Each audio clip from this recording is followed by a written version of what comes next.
else saw you, but I did. He said it so softly that at first she thought she imagined it. But the second time, his voice cracked through the cold like a breaking branch. Daughter. He called her daughter. The word hung in the frozen air outside Pine Fork Diner, carried by the winter wind sweeping across the empty parking lot at nearly 10 degrees below freezing. Snow was blowing sideways, piling against the door, rattling the old windows. And right there, hunched beneath the buzz of a flickering street lamp, the old man stood trembling so hard his coat shook with him. His lips were blue, his hands were bare. And yet, when Zariah reached for him, he gripped her fingers with surprising strength. Daughter, you are my daughter. Those were the first words he ever said to her. Zariah froze, her breath catching in a foggy cloud. She had heard ugly words in this town, words people threw at her like rocks just because she was a young black waitress trying to make rent. But daughter? From a stranger she had never seen before? In the middle of a Montana snowstorm? It was the last thing she expected. Inside the diner, warm lights and clattering dishes carried on as if nothing unusual was happening. Her manager, Lyle, peered out the window with that same sharp, judging smirk he always wore around her. "Is that your grandpa or something? You people really know how to pick dramatic moments, huh?" She ignored him. She always ignored him. She had learned early that some insults were designed to stain you only if you let them land. But this man, this shaking, pale, exhausted man, there was no ignoring him. His eyes searched her face as if he were trying to recognize a memory he had lost somewhere in the past 20 years. Snowflakes clung to his eyebrows. His breath stuttered as if every inhale burned. "Sir, you need to come inside." "Sir," she whispered, "you are freezing out here." But he did not move. He lifted her hand higher, turning it gently, as though her palm carried a photograph. "Zariah, your mother named you after the sunrise. You always reached for her hair with that same hand." Her heart stuttered. The world did too. Her mother had died when she was 9. Nobody in this town knew her name, let alone details like that. Nobody alive should have known. Storm winds howled across the diner lot, but for a moment, everything fell silent, except for the soft rasp of the old man's breathing inside. If you want to know how everything unraveled from here, stay close. Because this night, this single moment in the snow, changed more lives than anyone in that diner could have imagined. Now, let us step inside before the storm gets worse. This story begins with kindness, but it will test every truth Zariah thought she knew. Brookridge was the kind of place people drove through on their way to somewhere else. A small town tucked between cold pine forests and snow-capped hills in northern Montana, it didn't appear inside before or in many travel guides.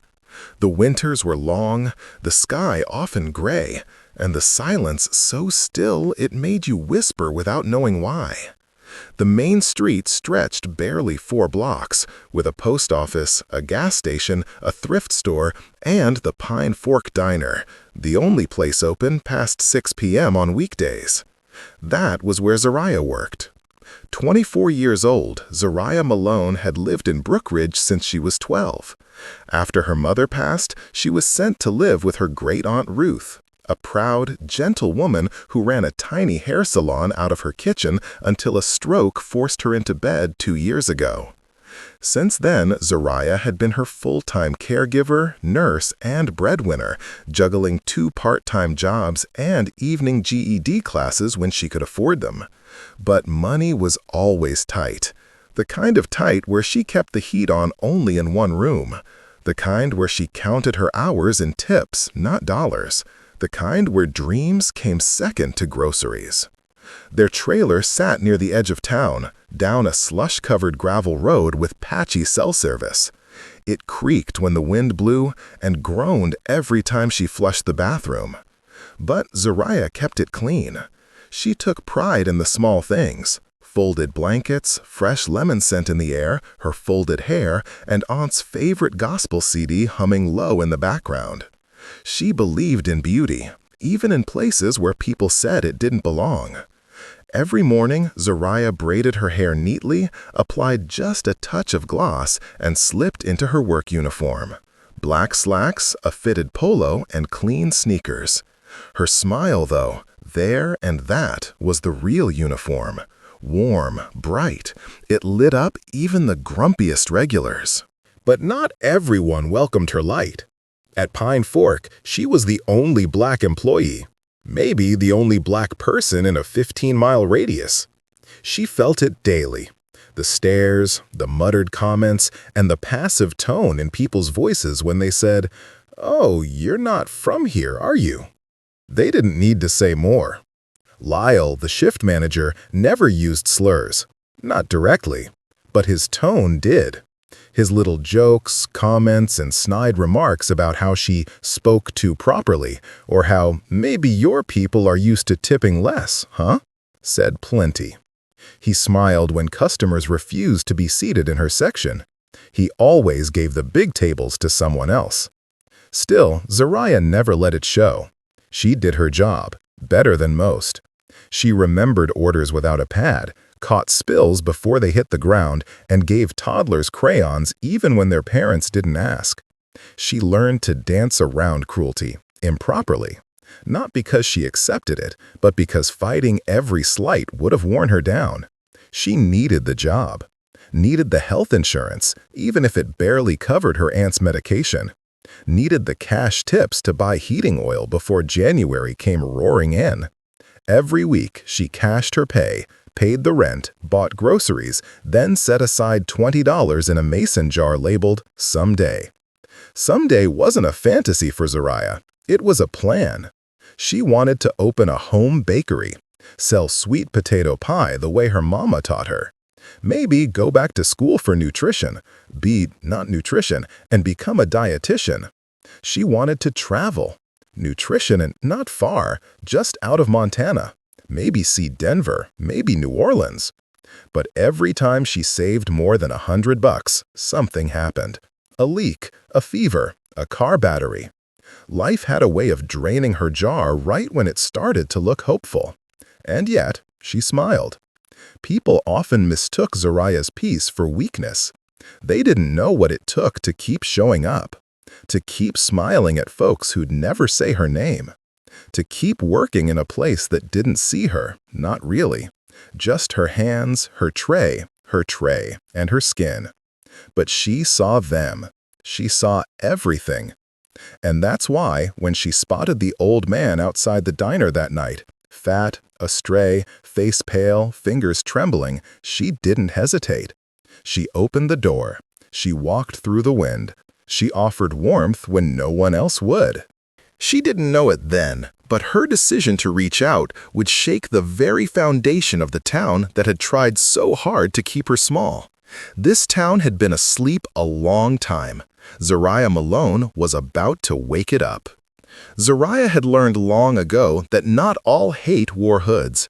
Sometimes it came dressed in pearls, sipping decaf with 2 sugars, smiling while it cut you. And in Pine Fork Diner, it wore Sunday best every other morning. Like Clara Jennings.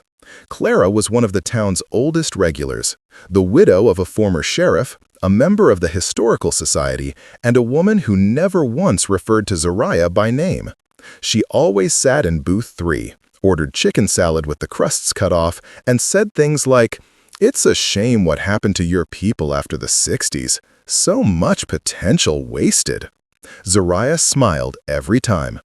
"Good morning, Miss Clara. Can I get you the usual?" Not because she liked Clara, but because every smile was her armor. Every act of grace was her defiance. Still, some days it wore her down. That morning, the widow, the same day she would meet the old man, things started off colder than usual. Snow slapped the windows. The heat inside the diner barely kept up. Everyone was grumpy, including Lyle, who barked orders like he was running a boot camp. "Hey, Z, refill table 6. They have waitin'." Zariah nodded, grabbed the pot, and made her way past a group of 4 men at the counter. Truckers, out-of-towners. One of them, a thick-shouldered guy in a camo jacket, looked her up and down and smirked. "You're prettier than I expected. Thought y'all only work at nightclubs." She blinked. "Excuse me?" He chuckled. "Ill waitin'." Chuckled and bowed to his friend. "I mean, for a waitress, that's a compliment. Don't be so sensitive." Zariah said nothing, just poured the coffee, set the pot down, and walked away. Behind her, laughter. Lyle didn't say a word. Later, while she was clearing the table, another customer dropped a $5 bill. She chuckled and then kicked it under the booth. "Oops," he said. "Guess you'll have to crawl for it, huh?" Zariah stood straight. "Sir, I'm happy to return your change, but I won't be crawling on the floor for it." He leaned back, arms crossed. "Thought you people knew how to work for tips." Zariah's hands trembled slightly, but her face didn't change. She turned, walked to the register, and told Dahlia to handle it. Dahlia, bless her, had fire in her. She wasn't black, but she understood injustice when she saw it. She marched over, scooped up the money, slapped it on the table, and said, "If you think treating people like that is funny, you can take your meal to go. Otherwise, keep your mouth shut and eat your eggs." The diner went quiet. The man looked stunned. Then he muttered something under his breath and kept eating. Afterward, Lyle pulled Zariah aside near the back fridge. "You keep bringing your little personal drama in here, and you're going to lose this job," he said. "You think people come here to get lectured?" She looked at him, steady. "I think people come here to eat. I serve them with respect. I expect the same." He scoffed. "Maybe you'd get more tips if you smiled more." She smiled, just not the way he wanted. It was a hard kind of smile. The kind you wear after hearing the same joke 100 times and still standing. The kind that says, "I see you. I see right through you." Because that was the thing about Zariah. She had perfected the art of surviving in plain sight. In the freezer room, she leaned against a shelf of onions and exhaled slowly. She wasn't going to cry. Not today. She thought about Aunt Ruth, waiting at home, probably cold. She thought about the mason jar labeled "Someday She," and how $5 under a booth couldn't buy her dignity. Outside, the wind howled. Inside, the fryer hissed, and Zariah walked back to her station like nothing happened. And still, she smiled, because she knew something they didn't. She knew that grace, when given freely, was more powerful than pity. She knew that kindness in the face of cruelty was a kind of rebellion. And most of all, she knew this. The people who looked down on her, they were about to witness something they'd never forget. And it would start with the same hands they tried to shame someday. The same hands that would soon pull a shivering old man out of the snow, into her warmth, and back into the story of his life. Zariah didn't sleep much that night. After the old man whispered the word "daughter," after he squeezed her hand with a desperation that felt too real to ignore, she brought him inside the diner's back room. It wasn't much, just a tiny storage space with a utility sink and a battered folding chair. But it was warm and quiet. She gave him a spare blanket, poured him a mug of hot water with lemon, and sat on a milk crate near the wall watching him. He sat there trembling, wrapped in wool like a child, eyes blinking slowly, but slowly, like he was trying to remember if this was real or a dream. Zariah wasn't sure either. She asked him his name. He didn't answer. She asked him if he had family. He looked down. For a while they sat in silence, listening to the sound of snow tapping gently against the window. Then, softly, he said, "Do you know the name Annalise?" Zariah's heart stopped. Annalise was her mother's name, a name she hadn't heard spoken by a stranger in years. "Yes," slowly, he whispered. "That's my mother." The old man looked up, eyes glassy but sharp now, like a light had come on somewhere deep behind them. "I knew her, a long time ago." He fumbled in his coat pocket and pulled out something wrapped in plastic, a faded photo. Curled at the edges, warped and water-stained, but still clear enough to see. A young black woman, unmistakably her daughter, holding an unmistakable baby on her lap. The woman was laughing. The baby was squinting into the sun, arms outstretched. Zariah stared at it, breath caught. "Where did you get this?" He didn't answer right away. Instead, he held the picture like it was made of glass. "I took it," he said finally. "That was the last day I saw her." His hands began to shake again, not from cold, but from memory. "We were 19. She used to meet me in the old community garden behind the school. Your grandmother, Mama, hated me. I was the white boy from the wrong side of everything, and she was everything right." Zariah listened in stunned silence. He spoke slowly, like every word cost him. "Her family sent her away when they found out, said I wasn't fit to raise a child with her. I never saw her again. They moved her 2 states over." He looked at her again. "But she named you Zariah, after the morning light. That's what she always said. You were her sunrise." Zariah's head spun. No one else knew that. She had always wondered where her name came from. Her mother never said much before she passed. Aunt Ruth had been vague, or, vague and protective. All Zariah knew was that her father was gone, and gone was the end of that story. Until now. "Are you saying you're my father?" He hesitated. Pain flickered across his face. "I don't know, Vega. I don't know," he admitted. "I think I might be, but I can't prove it. I've been looking for her for years." He reached into his other pocket and pulled out a tiny piece of paper, a newspaper clipping. The Pine Fork Diner's Help Wanted ad from 6 months ago. Your name was on the staff list online. I recognized it. I came here, hoping, praying. Zariah stared at the paper. Her knees felt weak. "Why didn't you say something sooner?" I was afraid, he said. "Afraid you'd hate me. Afraid I'd made it all up in my head. Sometimes I can't even trust what's real anymore." She looked closer. The way his eyes looked, the way they leaned down a little, her looking glass, and his voice too. Something about the way he said her name, as if it had always belonged to him. That night, Zariah called Dahlia and asked her to stay until close. She wanted to take the old man, who was afraid, whose name she finally learned was Everett, somewhere safe. Not a shelter, not the street. Her aunt's place had a pull-out couch. It wasn't much, but it was warm, and it was hers. Dahlia raised an eyebrow. "You sure? Are you sure about this?" Zariah hesitated. No, she wasn't. But something in her gut, deeper than reason, deeper than fear, said yes. He said, "He knows things no one else does." "He does," she said. "And when he looks at me, it feels like a page I've never read but always knew was there." That night, she brought Everett home. Aunt Ruth was asleep. The heater buzzed low. She gave him a warm bowl of stew and watched as he ate with shaking hands, tears falling silently into the spoon. He didn't say thank you. He didn't have to. Sometimes, broken people recognize shelter before they recognize love.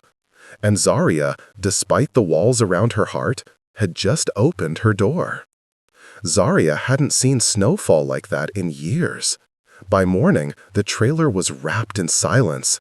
Thick, heavy snow blanketed everything, the steps, the mailbox, and the crooked fence. The world looked clean, new, like someone had pressed reset overnight. Inside, the warmth of the space heater barely held back the chill. Aunt Ruth was still asleep in the back room. The old gospel CD spun low, skipping every now and then, humming out notes that reminded Zariah of Sunday mornings when life was a little less complicated. She stood at the stove, stirring a pot of grits and eggs, glancing over her shoulder every so often at the man now sleeping on her couch. Everett. He looked peaceful, fragile even. A far cry from the man who had shaken her world the night before with just one word. Daughter. She whispered it to herself now. Not to claim it, not yet, just to hear how it sounded in her own voice. Daughter. He woke up slow, mailbox, and slowly, linking toward the light. His voice came out slowly, roughly. Smells like something my mama used to make. Zariah turned with a soft smile. Grits and eggs. You want some? Please, and thank you. She fixed a plate, handed it to him, and watched him eat. He used both hands to steady the fork, still trembling, but with less panic now. More hunger. Afterward, he leaned back, wiped his mouth, and looked at her long and steadily. It came out steadily. Here's something I want to give you, he said. He reached into the inside pocket of his coat, carefully pulling out a small leather pouch, worn down, cracked along the edges and unsteady edges, and with a thin red string. He placed it gently on the table between them. I've been carrying this for over 40 years, he said. I thought I'd be buried with it, but that was before last night. Zariah untied the string, unfolded the pouch, and folded it again. Inside was a single photograph. This one wasn't curled or water-stained like the other. It was clean, protected, sacred. In it, a young Everett stood in front of a rested pickup, one arm around a smiling black woman in a yellow summer dress, her face radiant, her hand resting on a very pregnant belly. That's your mother, he said softly. Annalise. Zariah stared. Her mother looked younger than she'd ever imagined. Carefree, glowing. Nothing like the woman in her memories. Tireless and tired, overworked, slipping away too soon. Where was this taken? South Dakota. Outside a farm I used to work on during summers. We were both hiding from something back then. Thought if we ran far enough, nobody could catch us. She kept staring. You look tired. You look like her, and you are her, he added. But you've got my mouth. Zariah blinked hard. You said you're not sure if you're my father. I'm not. Her. I'm not, he said. But I loved her. I wanted to be. Still want to be. He took a slow breath, then reached back into the pouch. One more thing. He pulled out a piece of folded notebook paper, edges yellowed with time. On it, written in neat cursive, To my daughter, Zariah. If you ever meet a man named Everett, ask him about the dogwood tree. That's how you'll know. Mama. Zariah gasped. The dogwood tree. Her mother had a tattoo. I'm not. A tiny branch with pink petals right above her collarbone. Zariah had seen it once when she was little. When she asked about it, her mother only smiled and said, That tree's part of your beginning, baby. She never explained more. Zariah looked at Everett, eyes wide. What is the dogwood tree? His smile cracked slightly, tears building behind it. It's where I asked her to marry me. Under that tree, behind the chapel on Magnolia Road. She wore that yellow dress. Said she, right? She said she wasn't concerned about rings or money, just wanted a life, a real one, with me. He wiped his eyes. I was going to carve our names in it, but I never got the chance. Zariah reached for the paper, her hand shaking. No one could have faked that letter. No one could have known. For the first time in her life, she felt the possibility. She said, no, the truth, of something deeper than her history of struggle, a thread that tied her to more than just pain, a beginning she never knew she had. She folded the paper carefully, returned it to the pouch, and sat back, breathless. Everett spoke again. I don't expect anything from you. Not a title, not a home. But I need you to know. I've never stopped looking. Zariah met his eyes, and for the first time, she didn't feel like a server, or a girl who had to smile through insults, or a body people walked past. She felt seen. She whispered, "Thank you." And they sat there in the stillness, two people relearning what it meant to be family, relearning even when the road back was messy, uncertain, and late. Sometimes love arrives decades after it should have, and sometimes it still shows up right on time. The next morning, the snow hadn't let up. Roads were slick, the sky was a dull gray with no hint of sun. Brookridge felt even smaller when it was buried in silence like this. Zariah left the house early, bundled up in 2 coats, a scarf, and gloves that had a small tear in the thumb. Everett was still asleep on the couch, his breathing finally steady, like peace had started settling into his chest. She didn't want to leave him, but she needed the hours. Her paycheck barely covered rent last week, and Aunt Ruth's medication refill was due in 2 days. So she kissed her aunt goodbye, left a note on the counter for Everett, and stepped out into the cold. The diner was already busy when she got there. Locals shaking off snow, ordering black coffee and eggs. A few kids ran up and down the booth aisles before their parents snapped at them. The usual chaos. Zariah clocked in, tucked her curls behind her ear, and stepped into her section like she always did, with a smile. But Lyle was already watching. He leaned against the soda machine, arms folded tight, mouth curled in that permanent smirk of his. Well, look who decided to show up. Well, up, he muttered just long enough. Thought maybe your street friend kept you too busy. Zariah paused, then kept moving. She wouldn't give him the satisfaction. She started pouring coffee, wiping down menus, and taking orders. But something in the air felt off, thickening and thicker, like the moment before thunder. She didn't have to wait long. About 20 minutes into her shift, Clara Jennings walked in, and she brought company. Thicker. Company. 3 women, all regulars, all in their 60s, all wearing quilted coats and judgment like perfume. A company. Clara made sure they were seated in Zariah's section. Then she sat down with a sigh and said, loud enough for the whole diner to hear, "Let's hope the service is better than the company. All the company she keeps. All the company she keeps." Ariane kept her smile, walked over, pad in hand. "Good morning, Miss Clara." "Ladies, what can I get started for you?" "Chand? You?" Laura raised an eyebrow. "You? Is it true you brought a homeless man into your house?" "House?" Arya blinked. "Excuse me?" She waved her hand. "Oh, never mind.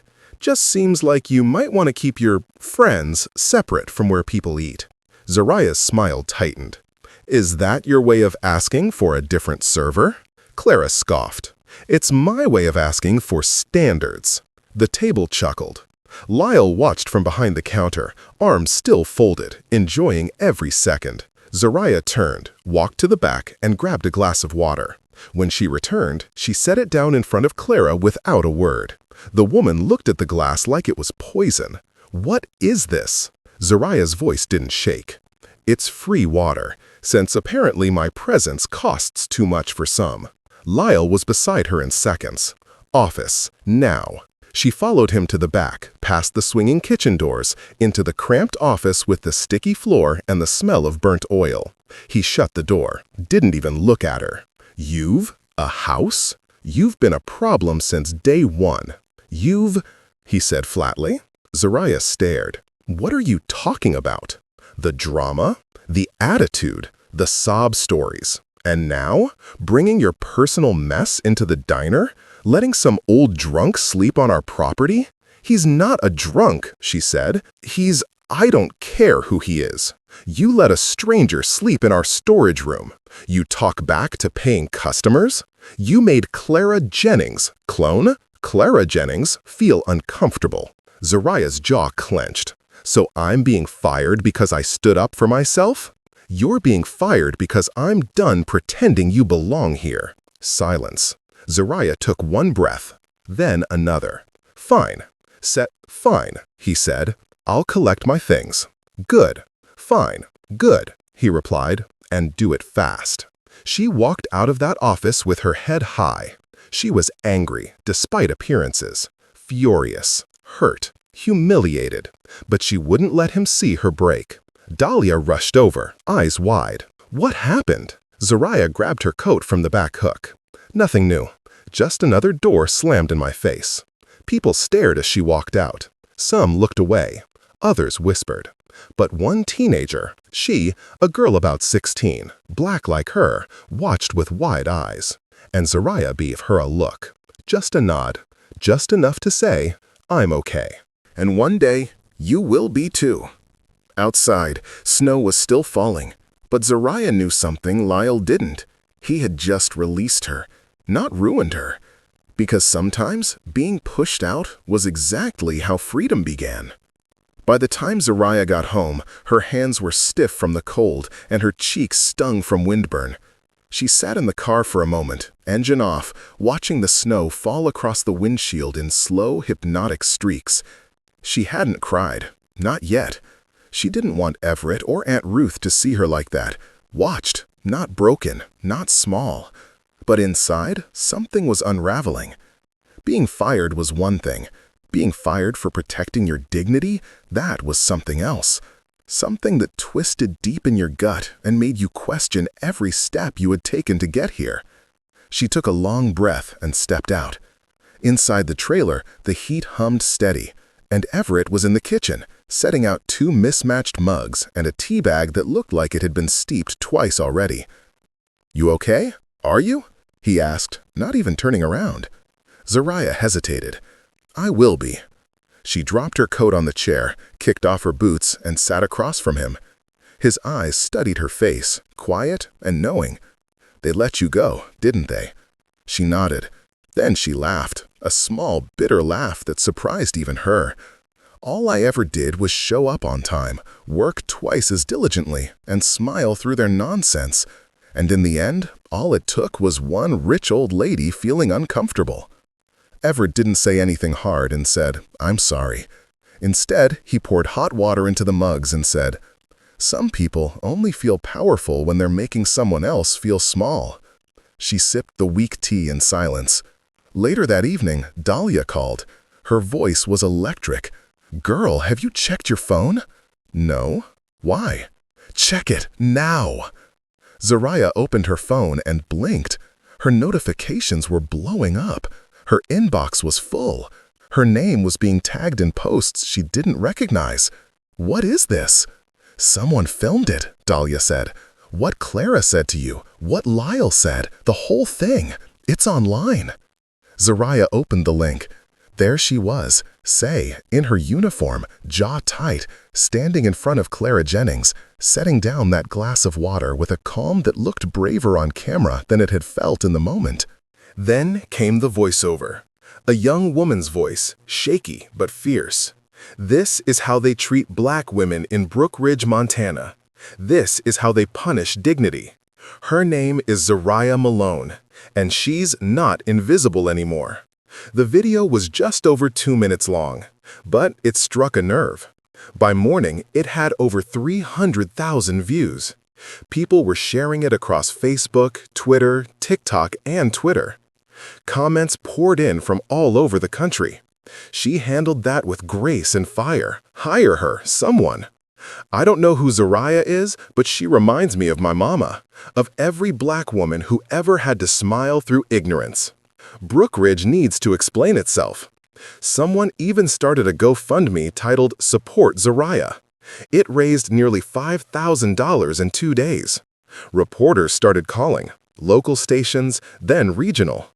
By the end of the week, a national morning show wanted to fly her to New York, full expenses paid, first-class ticket. Twitter and ticket. Araya declined. Sticker declined. He didn't want the fame, didn't want to become a hashtag. But she couldn't ignore what had been set in motion. More important than the views or donations were the messages from girls like her, waitresses, single moms, and students, all saying the same thing. Thank you for standing up. Thank you for not letting them break you. And just like that, the narrative started to shift. People who had once ignored her in town were now offering awkward smiles and hesitant nods. Others were less kind, calling her a callism and calling her a troublemaker and an attention seeker. But she didn't care, because for the first time in her life, the silence wasn't swallowing her. Her voice was echoing. And it was Everett who said something that stuck the most. Sometimes it only takes one light to remind the darkness it's not in charge. She looked at him, really looked, and for the first time wondered just how much pain he had carried all these years. How many rooms he had sat in, silent and small, afraid of what his own past might reveal. She put her hand over his. Thank you for finding me. Thank me, she said. He shook his head. No, Zariah, you found me. It was Everett's idea to go looking. He said it like a whisper one morning, staring out the kitchen window as sunlight glinted off the snow-covered yard. There's a place I need to find. If it's still there, it'll have answers. Zariah looked up from the tea she was steeping. What kind of place? He hesitated. His mind often worked like an old radio, sometimes clear, sometimes full of static. A chapel, near a hill, Magnolia Road maybe. There was a tree there, dogwood, where everything started and where I let it end. Zariah paused. You think this is where you last saw my mother? He nodded slowly. I think it's where she told me she was pregnant. I think it's where I promised I'd be there, and where I failed her. Zariah's chest tightened. Part of her wanted to bury it all, let the past rest, but another part, sometimes the louder part, needed to be known, needed to see with her own eyes where their story began, and she needed to know, maybe, where it could finally come full circle. So she rented a car, a silver sedan with good tires and heated seats, and packed a thermos of coffee, a wool blanket, and a box of tissues she hoped she wouldn't need. They left at sunrise. The drive was quiet at first. Frost dusted the roadsides, and evergreens stood tall like quiet guardians along the highway. Zariah glanced over at Everett. His eyes were on the horizon, but his fingers trembled slightly in his lap. She could feel his nerves through the air between them. You okay? And are you? He nodded. Then, after a moment, he said softly, I used to think about you all the time. Wonder what your first word was. Whether you liked chocolate or vanilla. If you smiled like her. Zariah gripped the wheel tighter. I used to pretend I didn't care. I used to care, she admitted. Pretend I didn't need a father. But I did. Especially when Mom died. I should have cared. I should have been there, he whispered. Why weren't you? His throat tightened. My parents disowned me when they found out about Annalise. My father said if I didn't cut her off, he'd cut me out. And I was 20, scared, stupid, and weak. So I stayed away, like a coward. Zariah didn't say anything right away. There was too much in that silence. There were too many years of what-ifs and almosts. You can't rewrite the past, she finally said, but maybe we can face it. They drove for 2 hours before turning off onto a narrow dirt road. At the end of it stood a small white chapel, boarded up but still standing. Time had aged it but not destroyed it. They got out of the car. Zariah's boots crunched against frozen earth. Everett followed slowly, every step deliberate, as if the ground itself carried memories. Then they saw it. Behind the chapel, half covered in snow, was a dogwood tree. Its branches were bare, but Zariah could picture the pink blossoms from her mother's old drawing, the same tattoo above her collarbone. Everett knelt beside it, breath shaking. This is it, he said. This is where she stood, right under this branch. She touched her belly and smiled. She said she was scared, but she felt both scared and happy. He ran his fingers across the bark. I told her I'd figure it out, that I'd come back for her. Then I got in my truck, and I never did. Zariah watched him, a swirl of feelings tightening in her chest. Anger, sorrow, compassion. And then she noticed something. Carved into the trunk, barely visible, aged with time. A plus U. She crouched down. You did carve your names, you names, she said softly. Everett leaned closer. Tears welled in his eyes. I must have come back. Maybe I did, before I ran for good. Zariah reached into her coat pocket and pulled out her phone. She took a photo of the carving. Then another. Then one of Everett kneeling. Named Everett kneeling at the base of the tree, head bowed. For Mom, Everett kneeling, he whispered. They stayed a while, neither speaking. On the way home, Everett fell asleep. Mouth slightly open, breathing even. Zariah drove in silence, the radio off, mind full. For so long, she had carried her pain like armor. The unanswered questions, the fatherless holidays, the weight of always having to be the strong one. But now, the silence between them wasn't hollow anymore. It held something. Truth, regret, maybe even healing. The tree hadn't forgotten, and neither had they. That night, the weather changed again. A warm front came in out of nowhere, melting some of the snowbanks around Brookridge and making the roads slippery. The sky turned gold near dusk, and the light that came through made even the most remote places feel like they were connected to something bigger. Zariah stood outside the trailer with a wool blanket over her shoulders and watched the trees move in the distance. She could still smell the cold in the air, but it didn't hurt her face anymore. Now it was softer. Inside, Everett sat in the old recliner, eyes closed, breathing slow and heavy. He'd barely said a word since they got back from the chapel. Not out of sadness, more like a man trying to catch his breath after finally releasing something he'd been holding in for decades. Zariah came in quietly, set a cup of warm cider on the side table, and sat down across from him. He opened his eyes and looked at her, that mother, with the same steady gaze he always had when he was about to say something he'd been rehearsing in his head. I owe her. With I owe you something, I owe something, he said softly. You something. You don't owe me anything, she replied. Yes, I do. Anything. Do. And not just you. I do. You owe Annalise. I owe the man I should have been. See, Ben? He waited. Ben waited. I spent most of my life pretending the past was something you could just leave behind, like a jacket you outgrow. But memory doesn't work like that. Neither does love. I walked away from your mother because I was afraid. I didn't think I was strong enough to fight for her, or for you. His voice cracked. But when I saw you that night, standing in the snow, something in me broke open. You looked at me with her eyes, stood tall like her, carried the cold with the same quiet grace, and all I could think was, God, what have I missed?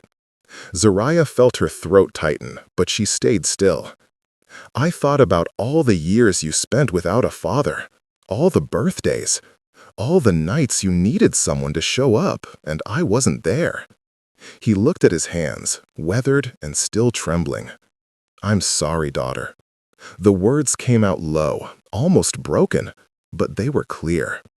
Zariah sat back, staring at him. She had waited her whole life to hear those words. And now that they were here, she didn't know what to do with them.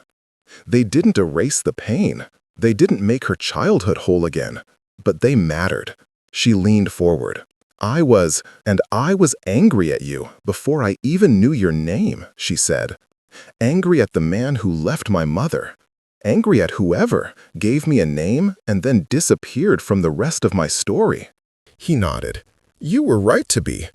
But then I met you, she continued, and I saw someone just as broken, just as haunted.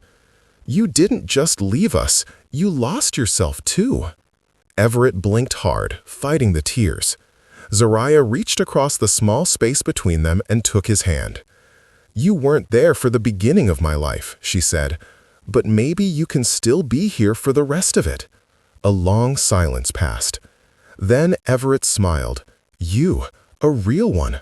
Not big, not dramatic, but warm. The kind of smile that only happens when a weight has been lifted, even if it left a scar behind. Thank you, thank you, he whispered. They sat there in the soft light, hands clasped, cider cooling on the table.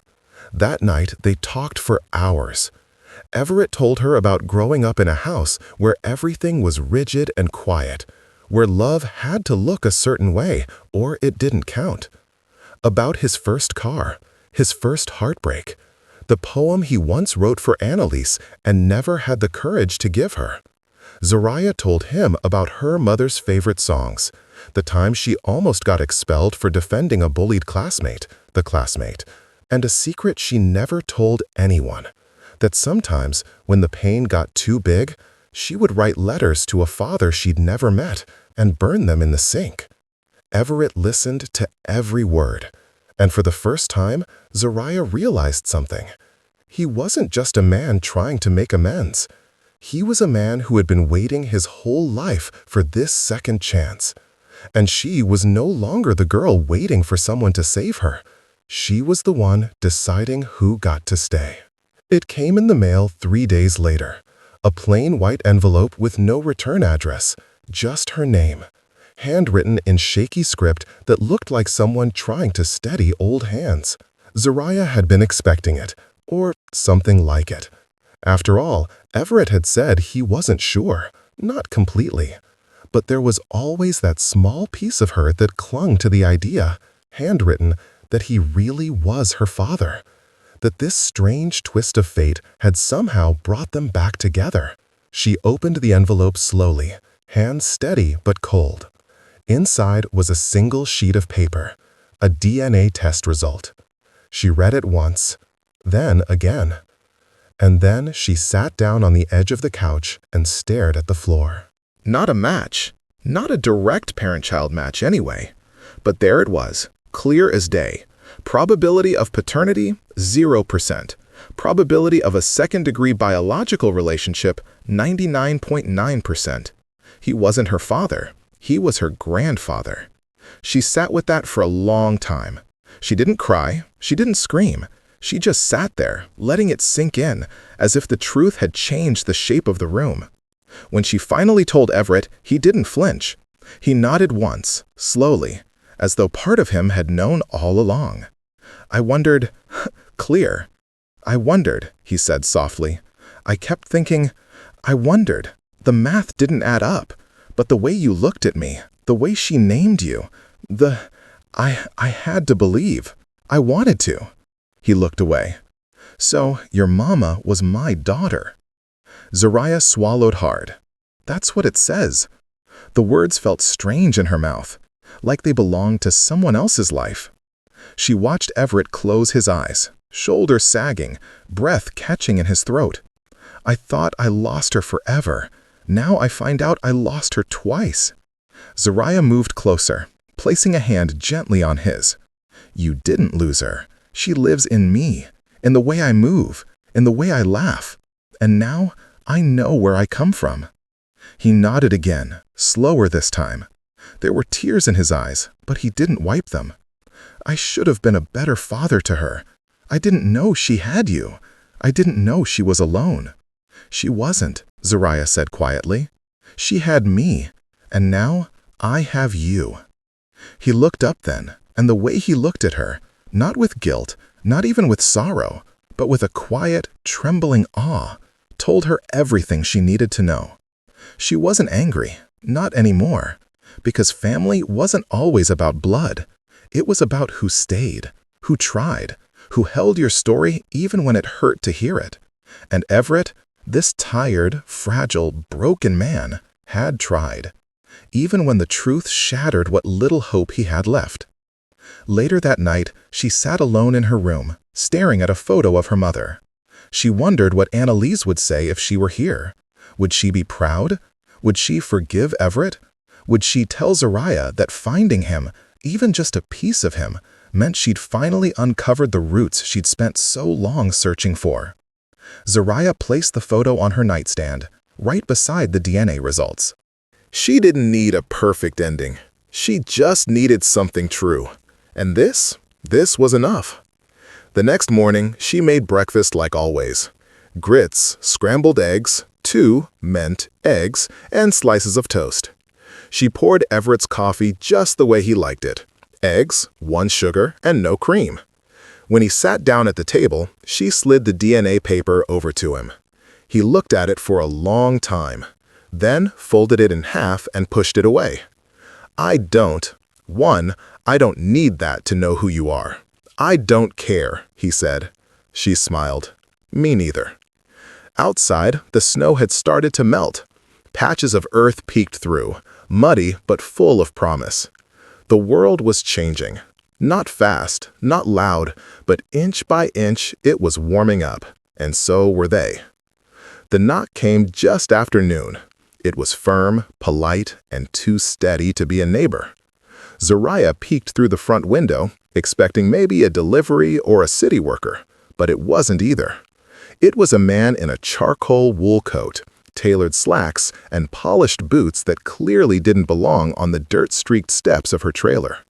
He stood tall, shoulders squared, with a face that looked carved from careful decisions and long nights. He was clean-cut, maybe late 30s, with skin the color of warm sand and eyes that sparked with quiet intelligence. And in his gloved hands, he held a worn leather briefcase, maybe, in his, the kind that said, "I'm not here by accident." Zariah opened the door slowly. "Can I help you?" The man nodded once, offering a soft smile. "I think you might. My name's Isaac. Isaac Ellison." Zariah blinked. Everett's last name was Ellison too. She opened the door wider. "Come in." Isaac stepped inside, removing his gloves. His eyes scanned the room quickly, not judging, just observing. When they landed on Everett, who sat bundled in a blanket near the space heater, they stopped cold. Isaac exhaled. Like a dam finally cracked open. "It's you." Everett stared back, confused. "Do I know you?" "Not yet," Isaac said, "but I've known about you my whole life." He turned to Zariah. "I'm sorry for showing up like this. I didn't want to disrupt anything, but I've been looking for him for years." Zariah narrowed her eyes slightly. "Your family?" Isaac nodded. "Everett is my grandfather." The room tilted slightly. Zariah's breath caught. She looked between the two men, her mind spinning. "Wait, if he's your grandfather, and he's my grandfather?" Isaac looked at her, his expression shifting. Surprise, not surprise, then something softer. "Then I guess that makes us family too." Everett slowly leaned forward. "Your mother was, surprise, was her name Denise?" Isaac nodded. "Denise Ellison, your daughter." Everett let out a long breath, like the air had been punched out of him. "I didn't know she had a son. She never told me. I thought I lost her after she left town." Isaac's face darkened for a moment. She never really left. She left," he said. "She just disappeared into a different kind of silence. My mother didn't talk about her past much, especially not about you. All I knew growing up was that my grandfather was a ghost, someone the family didn't mention. But I found something when she died 3 years ago. Letters, the old ones. Annalise says." The name made Zariah freeze. Isaac went on. "They were childhood friends, apparently. They wrote for years. The last letter Annalise sent talked about being pregnant, about naming the baby Zariah. It mentioned a man named Everett, and a promise broken." Zariah sat down slowly. "I never left. I never knew my mom had any friends left. I never left," she said, "especially not ones who remembered me." Isaac nodded. "I think she was trying to protect you.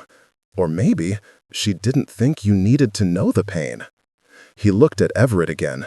"I didn't come here for money or apologies. I came because I needed to see the face of the man my mother spent her life wondering about, and to let you know you weren't completely forgotten." Everett wiped his face. His hands were shaking. "I don't deserve this kindness." "Maybe not," Isaac said, "but you're getting it anyway." There was a long silence. A quiet acceptance settled over the room, like dust finding its place after a storm. Then Zariah asked the question that had been circling her mind since the moment Isaac walked in. "What do you do, Isaac?" He hesitated, then smiled, a little embarrassed. "I run the Ellison Foundation. It's a nonprofit based in Seattle. We fund literacy programs, homeless outreach, community outreach, and community health initiatives." Everett blinked. That's my father's name." "The foundation?" Isaac nodded. "Not outreach, nodded. Named after your father." Nodded. "Father, but run differently. We don't believe in silence or shame anymore." "Zaria, anymore." Arian looked at him, a realization blooming. "Yanmore? Blooming? You're the heir." He shrugged. "I guess. The reluctant one." They all laughed softly. Blooming. A release none of them expected. Isaac looked at Zaria with a gentle smile. "I'd like to get to know you better, if that's okay. Something tells me we share more than a last name somewhere up the line." Zaria nodded, heart full. "Yeah, I'd like that too. Because sometimes family doesn't come in the way you expect. Sometimes it walks through your door in a wool coat, carrying decades of history and a bridge to everything you thought you lost." The following days felt like a slow thaw, not just in the weather, but in the space between all of them. It started with quiet breakfasts, just the three of them.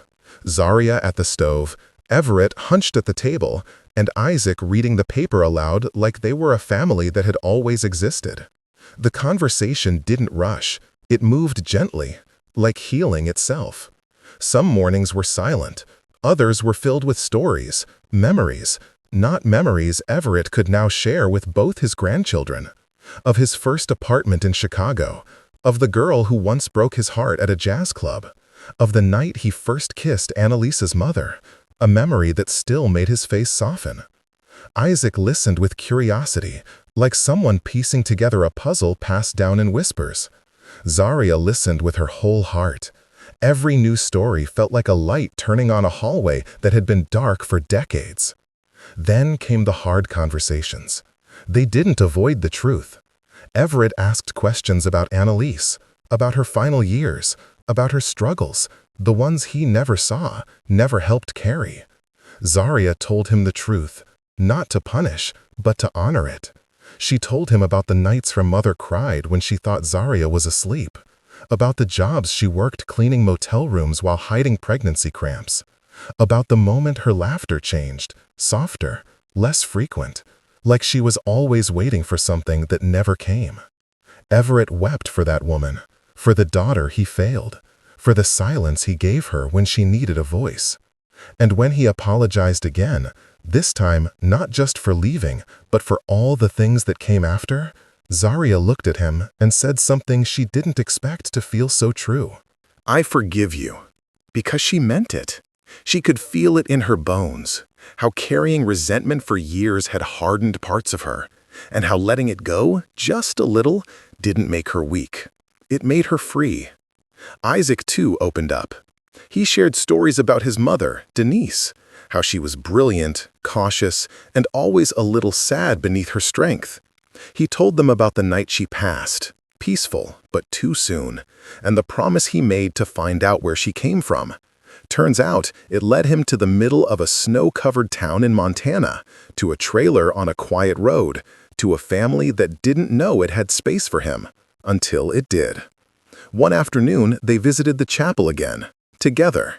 The snow had melted enough for them to walk easily. The dogwood tree still stood, its branches bare but strong. Everett traced the carving, A+E, with trembling fingers. He stood there for a long time, then turned to Zaria and Isaac. "I used to think this tree marked my biggest mistake," he said. "But now, maybe it marks where something was planted, something that just took a long time to grow." They stayed until the sun began to dip low behind the hills, casting long shadows across the ground. On the way back, Everett said something that made Zariah's breath catch. "I want to leave something behind, something that means more than an apology." She looked at him. "What do you mean?" He didn't answer right away, but the next morning, a man in a pressed suit showed up at the trailer with a folder full of papers and a nervous smile. It was Everett's lawyer. Within the hour, Everett had transferred ownership of a small but valuable piece of land just outside town, land he'd inherited but forgotten about, to Zariah. It was enough to build something, a home, a business, a future. Zariah stood in the kitchen that evening, holding the deed in her hands, eyes blurry with disbelief.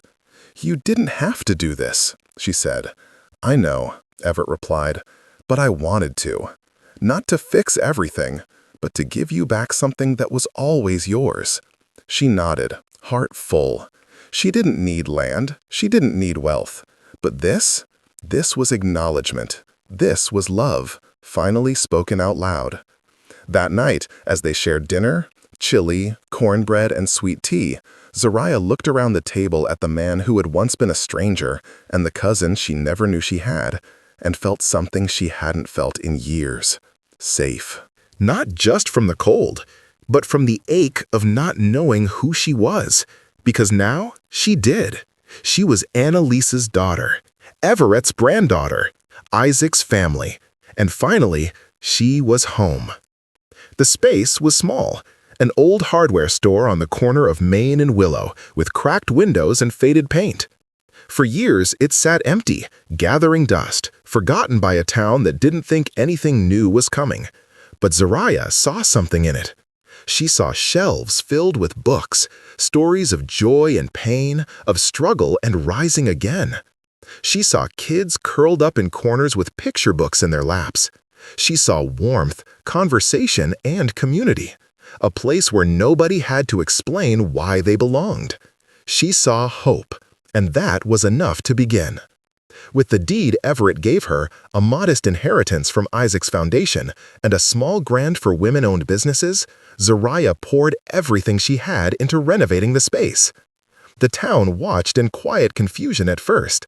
Brookridge didn't get new businesses often, especially not from someone like her. But she didn't let the whisper stop her. She painted the walls soft yellow, installed bookshelves with her own 2 hands, sanding the wood until her arms ached. She placed a second-hand espresso machine in the corner, just below a chalkboard that read, "Welcome. You belong here. Always." The sign above the door was simple but meaningful. Annalisa's Light, named after the mother who never got to see her shine and the legacy she now carried with pride. On opening day, she stood at the front door with a nervous smile and shaky hands. Everett was beside her in his best jacket. Isaac stood tall, holding a tray of cookies he'd made himself, laughing that no one would believe a board member of a national foundation spent the night baking oatmeal raisin. A small crowd gathered, neighbors, curious strangers, a few people from out of town who had followed her story online. And then there was Dahlia, her old coworker from Pine Fork, walking up with a box of donated books and tears in her eyes. "You did it, girl! You really did it!" Zariah wiped a tear before it fell, then unlocked the door and welcomed everyone in. The air inside smelled like fresh paper and cinnamon. The shelves were filled with everything from Toni Morrison to Shel Silverstein, cookbooks to comics. In one corner sat a bin labeled, "Take one, leave one," for walking those who couldn't afford to buy. In the back, a cozy reading nook with mismatched pillows and soft jazz playing low. And at the center of it all, Zariah, moving through the aisles, greeting guests by name, showing children where the mystery section was, and helping an elderly man find a book he read in 1954 and swore he hadn't stopped thinking about since. There were no uniforms, no quotas, no back corners for people to be hidden in, just space and warmth, and the belief that everyone had a story worth being heard. Within a month, the bookstore became more than a shop. It became a community hub. Students gathered there after school to do homework. Parents met for book club, Even Clara Jennings, after much hesitation, walked in one afternoon holding a crumpled coupon and left 2 hours later with a large print Bible and a slice of lemon cake. Zariah didn't treat her with spite. She treated her with kindness. Not because Clara had earned it, but because Zariah had learned the difference between giving people what they deserve and offering them a chance to be better. And every time she opened the doors each morning, she thought about the girl she used to be, the one who stood silent in the back of the diner, smiling through insults, wondering if kindness would ever come back to her. Now she gave it freely, not just to others, but to herself. Everett came by every day, often sitting by the window with a paperback in one hand and tea in the other. Sometimes he helped stock shelves. Sometimes he told stories to the kids in the afternoon circle. Isaac helped her build a website, partnered with regional libraries, and arranged for traveling authors to visit once a season. But the heart of the store, the beating center of it all, was Zariah. She didn't just open a business. She opened a space that said, "You are seen." And in a town that once tried to make her invisible, that was the boldest thing she could have done. Sometimes change doesn't arrive with fanfare. Sometimes it shows up wrapped in a worn coat, shivering on your doorstep, calling you daughter with a voice full of dust and regret. Zariah often thought about that night. The snow, the silence, the way the old man's hand trembled when he reached for hers.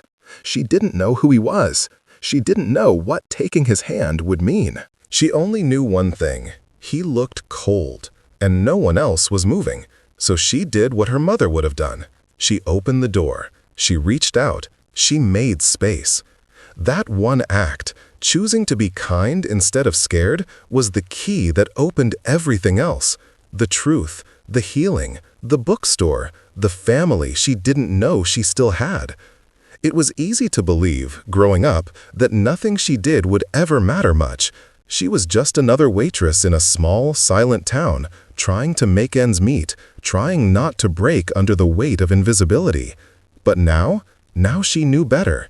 She had learned that dignity wasn't something you had to wait for someone to hand you. It was something you claimed, even when the room went quiet, especially then. She learned that family could be fractured, complicated, late, and still real, still worth saving. She learned that forgiveness was not forgetting, and it didn't mean pretending nothing hurt. It meant choosing not to let the hurt rot you from the inside out. Most of all, she learned this: one small act of grace can open a door that's been locked for decades. Because the world tells us to walk past the cold, to look down, to keep moving. But maybe what we need most is to stop, to see each other, to reach for someone, even if we're not sure what will happen next. That's what she told the young woman who came into her bookstore one Friday afternoon, eyes heavy, voice unsure, asking if Zariah had any books on starting over. Zariah didn't ask what she meant. She just smiled, handed her a copy of The Color Purple, and said, "Start here. And if you need more than pages, I'm here too." The woman cried in the corner for 10 minutes before reading the first chapter. Everett passed away one spring morning, quietly, peacefully, with sunlight on his face and a book still open in his lap. The last thing he said to Zariah was, "You turned my end into a beginning." At his memorial, Zariah read aloud from a letter he left behind. In it, he wrote, "If you're hearing this, it means I'm finally at rest. But I want you to know, none of this healing happened because I planned it. It happened because a young woman chose not to look away. She took a stranger's hand in the cold." And from that moment, love had a chance to begin again. The room was silent. Zariah then added one more thing. It doesn't cost anything, or strength, or a perfect past that can change the world. Sometimes all it takes is to pay attention to the person in front of you, and not leaving. So yes, the world can be mean, but it can also be pretty if we choose to make it so. And more often than we think, the way to that beauty begins with one simple thing: a hand, held out in the cold.